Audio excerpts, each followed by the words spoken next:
দুটা থাপ্পাত মাৰিছে মাৰি কিনে মোৰ মোবাইলটো লৈ গৈছিলে খাচিয়াই মাৰিছিলে তাৰপিছত মোৰ মোবাইলটো পাছ নাছিলে পইচা নাছিলে আজিকালি একাউণ্টৰ যুগ না মোক পইচা সুধিছিলে মোৰ লগত 500 টকা আছিলে 500 টকাটো মই দি দিছোঁ তাৰপিছত মোক কৈছে আৰু পইচা দে মই ক'লো মোৰ তাত পইচা নাই ভাই তাৰপিছত মই ছাইড কাটি কিনে আহিলোঁ সিহঁতে ছাইড কাটি কিনে গ'ল তাৰপিছত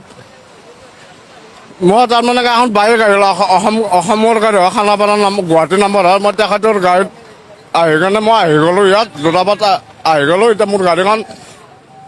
তাতে থাকি গ'ল এতিয়া বৰ্তমান মই যাব পৰা নাই মোৰ গাড়ীখন বস্তুৰ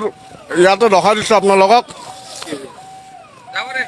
এই বস্তুখিনি দেখাই দিছোঁ কিন্তু মই যাব পৰা নাই এতিয়া গ'লে ৰাতিপুৱা চাৰিটা বজাত হৈছিলে আজি ৰাতিপুৱা বিচাৰিছে আৰু প্লাছ মোক কৈছে যে অসমৰ মানুহক কুত্তা হয় তেতিয়া মোক কৈছে আৰু অসমৰ মানুহ কুত্তা হয় তেতিয়া মই ক'লো আমি কুত্তা নহয় ন এতিয়া মোৰ ফাল মই এটা কথা কৈছোঁ যে যদি আমি যে এসপ্তাহ যদি গাড়ী বন্ধ কৰোঁ ন তহঁতে ভোকা থাকিব লাগিব মই এইটো কথা কৈ কিনে মই চাইড লাগিছোঁ খালি দুটা থাপ্পৰ খাই কিনে মই চাইড লাগিছোঁ মই যেতিয়া গ'লে দুটা থাপ্পৰ খাইছোঁ তেতিয়া 5জন মানুহ আছিলে